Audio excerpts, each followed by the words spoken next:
So today is a very rare day for me, but it is also a vegetable day for us here in the LaRue household.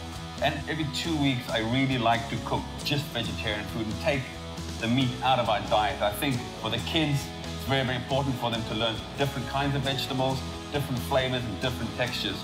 So for dinner tonight, I am going to cook a sweet potato gnocchi. I'm also going to make a salad out of that with oyster mushrooms and just a little bit of parmesan. I'm also going to make a roasted beetroot salad. I'm going to boil the beetroot, I'm going to cut them into wedges and then roast them with balsamic vinegar, a little bit of grenadine syrup and just a little bit of brown sugar just to give it a little bit of sweetness.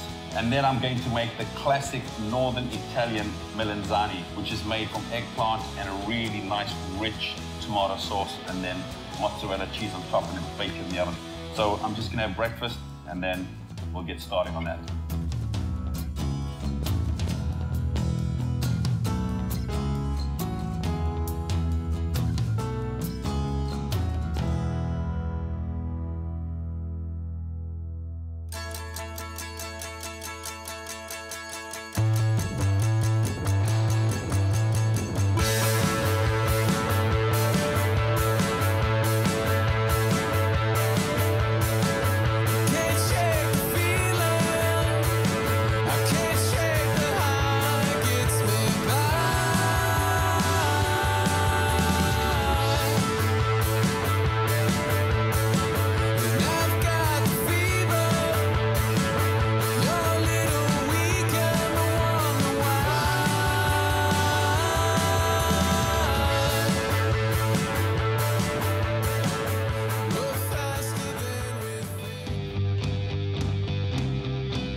Right, so the first thing we have to do with a sweet potato gnocchi is we have to roast them in a nice hot turbo roaster.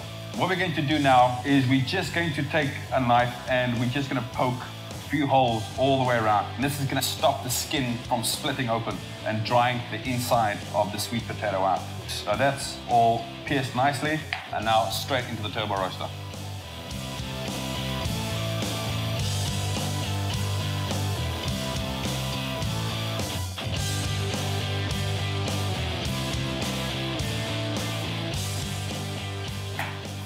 Okay, so now that the sweet potatoes are roasting inside the turbo roaster, they're going to take about half an hour, 35 minutes, and they'll be really sort of nice and soft on the inside. Now it's time to get the beetroot on. Now, when you're boiling beetroot, always try to do it from cold water and try and keep the skins on. By keeping the skins on, you'll get a lot more nutrients out of your beetroot. So in a pot, cold water, and then we'll crank the heat up and boil them.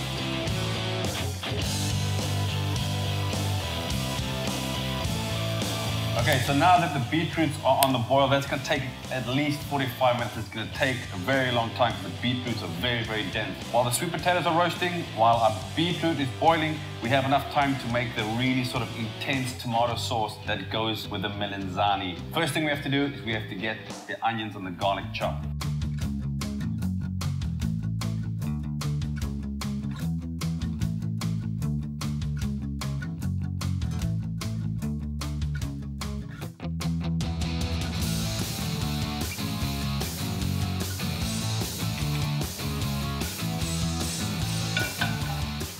Okay, so the first thing we have to do is we have to get this intense tomato sauce going.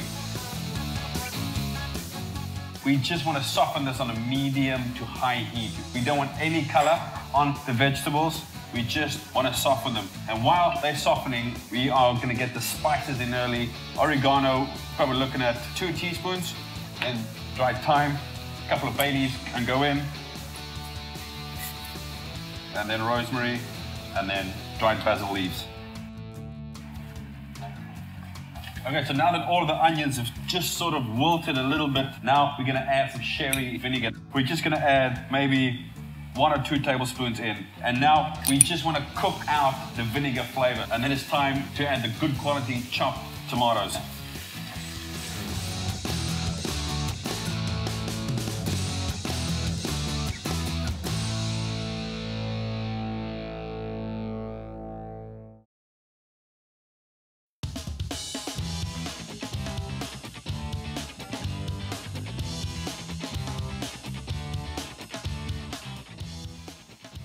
Okay, so now that the sweet potatoes have been roasting inside the turbo roaster for about half an hour, you can see they're really nice and soft on the inside, and that smell of the potato skin is really, really nice. And that smell is gonna add flavor to our actual gnocchi. We just cut them open like that, and there you can see that really beautiful color inside. And we just take a spoon and just scoop it out into a bowl. And you'll be surprised how much gnocchi you actually get out of such few sweet potatoes. So you scoop it all out, make sure we get all of the flesh and none of the skin.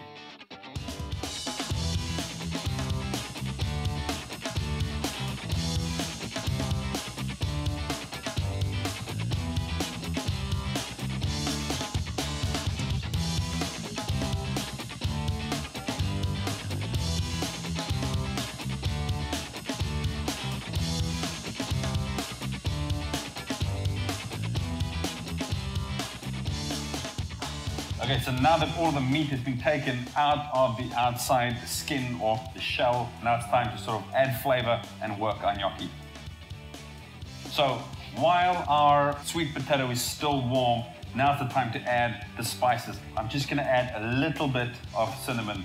We don't want it sweet, we just want to give it a little hint of cinnamon. And then a little bit of nutmeg. Now we're gonna add Parmesan. The key is to add the Parmesan while the sweet potato is still warm so that the Parmesan sort of melts into the actual sweet potato. We'll just freshly grate it in there. Now we get our flour.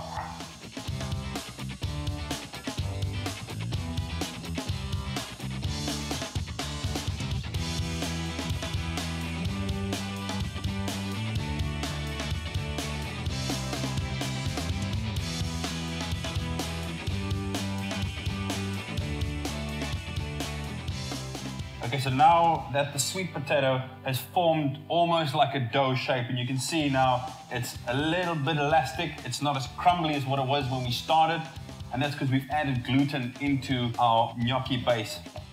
I really love sweet potato, so I don't want to mess around with the flavor too much. I just add a little bit of nutmeg, a little bit of cinnamon. We break a little bit off.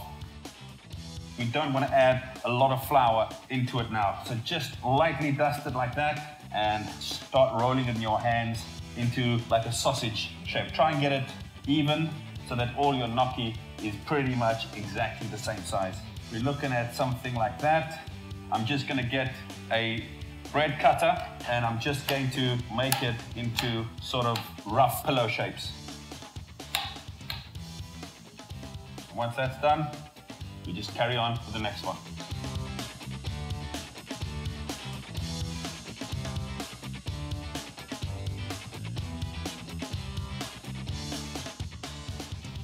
Okay, so now that all the gnocchi's been rolled and it's been cut, you can see how much gnocchi has come out of just a few sweet potatoes. Now that it's been cut, we're now gonna put it on a tray with wax paper.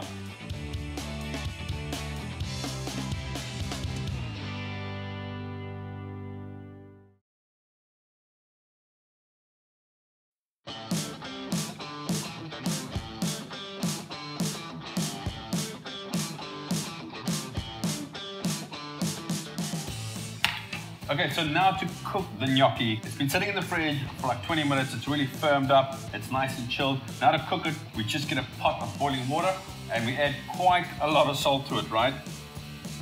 So the salt goes in, and now we just take a handful of gnocchi and we plunge it into the boiling water. Basically, when the gnocchi floats, that means it's cooked. We then take it out and we stick it into the ice water.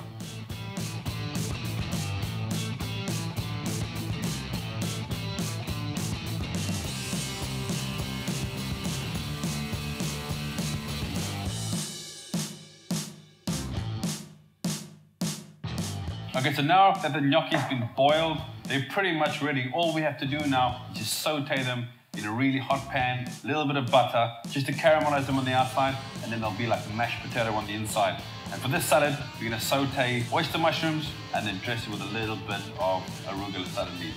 So after it's boiled, we have to get it out and we have to drizzle it with a little bit of olive oil. Otherwise, they are gonna stick together. Drizzle it like that, and then we can just leave it in the fridge until we're ready to saute.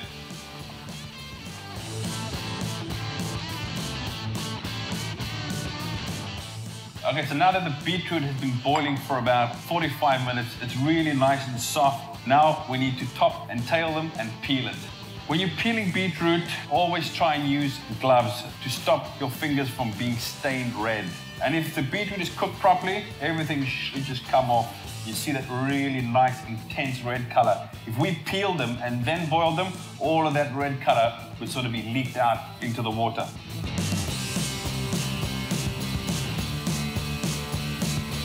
Okay, so just as you want to protect your hands from the red color, you want to protect your chopping board, because if this color goes into the wood, it's going to seep into the grains and you'll never get it out. So what I like to do in the restaurants is I like to wax paper down, and we'll actually cut the beetroot on the wax paper.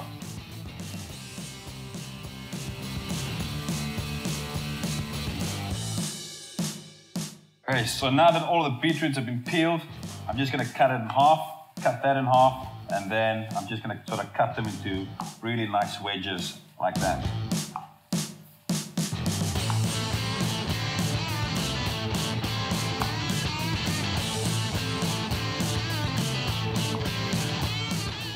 Okay, so now that all the beetroot's cut, we can get rid of these awful gloves and move that to the side. And if I show you here how beautiful that color is, it's really sort of intense red. So we're going to leave that to cool slightly, and we're now going to make the dressing for the beetroots. Okay, so now the marinade for this beetroot, I am going to use balsamic vinegar, and I'm also going to use brown sugar and some grenadine syrup. Now, grenadine syrup is made from pomegranate. We're going to add about 1.5 cups, 2 cups of good quality balsamic vinegar. Maybe a couple of teaspoons of brown sugar, and then the grenadine syrup. So we're probably looking at about 1/2 cup, and you can see how thick it is. 1/2 cup goes in there. We're just gonna get a whisk. We're just gonna whisk until all the brown sugar's been dissolved. And that color is really sort of black, reddish, really dark and intense. So all of the sugar's dissolved, I can hear it. And now we're just gonna get the beetroots into here, and we're just gonna shake them around, make sure they're all mixed through. We're now gonna wrap it in plastic wrap and leave it at room temperature for about 1/2 hour, just for the beetroot to cool down inside the liquid. So when they cool down, they're gonna soak up all of that flavor, and then we're pretty much ready to roast them.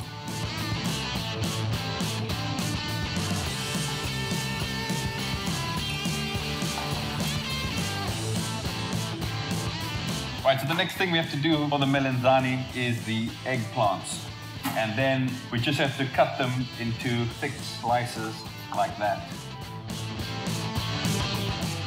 So once they cut, we can put them on a roasting tray. And now eggplants hold a lot of water. For us to extract that water, we just have to add a little bit of salt. And we're gonna leave them for about 10 minutes. So we now just do exactly the same to all of the other eggplants.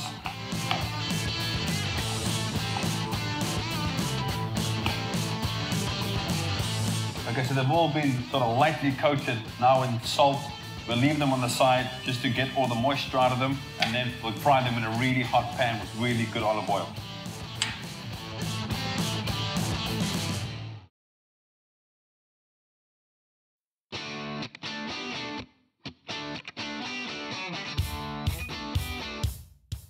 Okay, so while the eggplant is sort of leaking out a lot of its water, let's go back to the sauce we made earlier.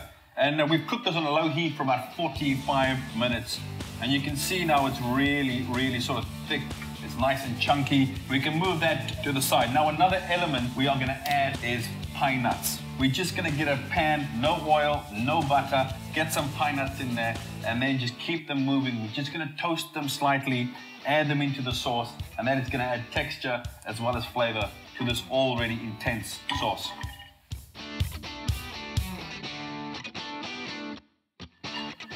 Okay, so these pine nuts are really nice and toasted, and there you can see really nice and brown all over, and that's because I've kept it moving the whole time. And now we're just gonna add that into our sauce.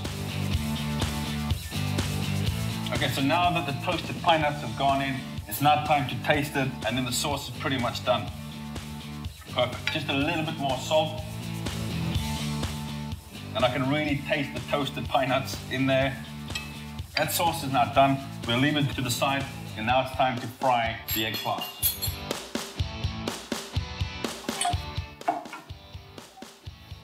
So the key here now is to get our pan really, really hot. And you can see now it's been 8 to 10 minutes and you can see all of the water that's coming out of the eggplant over there. The salt has done its job. We get a really hot frying pan, a little bit of olive oil, and we just sear them until they're brown on either side.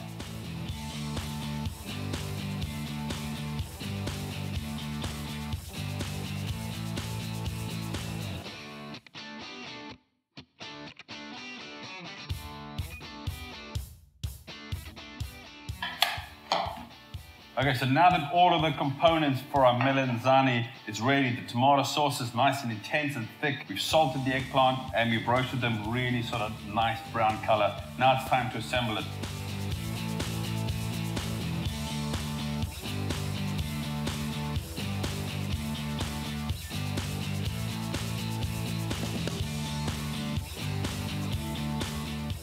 Now we're going to add some freshly grated Parmesan cheese.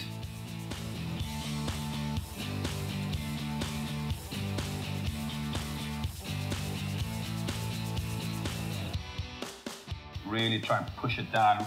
We want this to be as compact and dense as possible. We don't want little air pockets.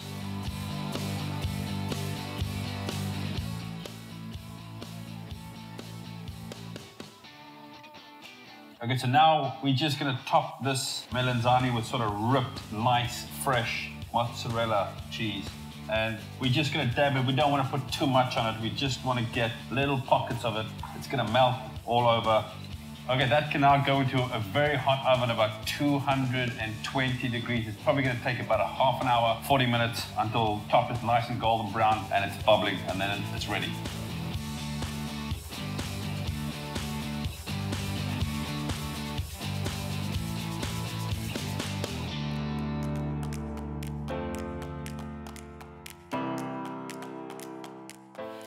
Okay, so now that the gnocchi is pretty much 90% there, it's now time to roast the beetroot.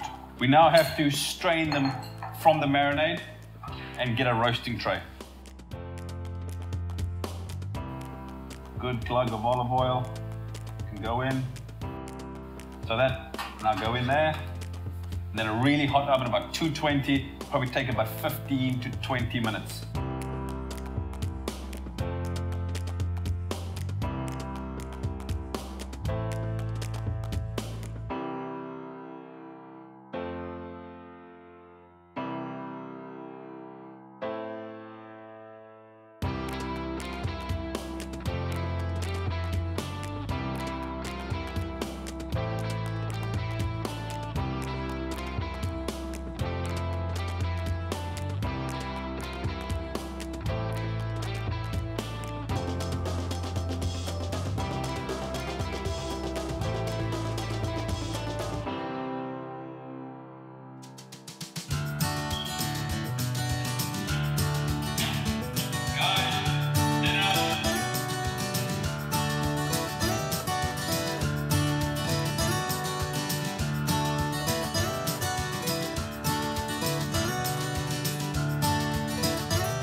Next week, my friend asked me to bake something for his niece's kiddie's birthday party. I'll be preparing traditional desserts, and what kid doesn't like a good homemade brownie? And yeah, some lemon squares and eclairs for the oldies. To get the recipes from the show, check out my website, markettomaster.com. And if you want to see behind the scenes and latest updates, follow us on Facebook and Twitter.